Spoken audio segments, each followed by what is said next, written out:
આપણી નામધારીની 2701 આ તળાજા તાલુકાનું ગામ છે. આપણી હારે એક ખેડૂત જોડાયેલા છે અને એને પૂછ્યું આપણે કે ભાઈ આ જાત વિશે આપણને બીજા ખેડૂતોને માહિતગાર કરે. નમસ્કાર. નમસ્કાર. તમારો પરિચય આપો.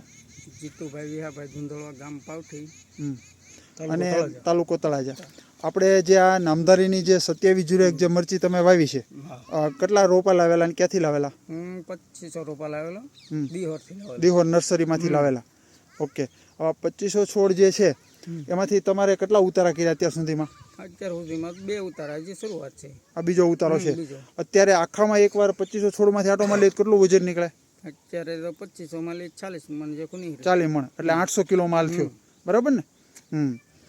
તમે શું કહો છો, આ જાત તમને પસંદ આવે છે? હા. શા માટે પસંદ કેટલા આવવાનું કારણ શું? આવવાનું કારણ કે આ ઊભું નથી રહેતું. અહીંયા જોઈએ આપણે તોડ્યા પછી ચાલુ રહે. આ ત્યાં માલ લાગેલો છે, આ બાજુ જોઈએ તો કન્ટિન્યુ એનું આવરણ ચાલુ રહે, બરાબર ને? આમ રાખજો. બરાબર, કન્ટિન્યુ ચાલુ રહે. એટલા માટે બજાર ક્યાં માર્કેટમાં વેચવા લઈ જાઓ? તળાજા માર્કેટમાં. માર્કેટ એક્સેપ્ટ એને પસંદ કરે છે ને? અને બજાર ભાવ કેવા મળે? બીજા મરચા કરતાં 10 થી 15 રૂપિયા વધારે આવે છે. 10-15 રૂપિયા વધારે આવે છે. વેપારીઓ પસંદ કરે છે જાતને, બરાબર ને? બીજી વેરાયટી કરે જ છે.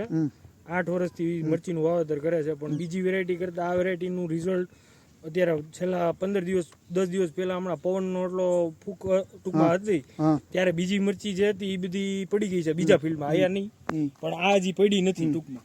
ચાલુ અને શરૂ જ છે હજી. ક્યાં કોનામાં વેચાવડાવો Talaja? Amitbhai. Okay, thank you. એક તમારો મોબાઈલ નંબર બોલજો. 63 59 24 93 14. Okay, thank you.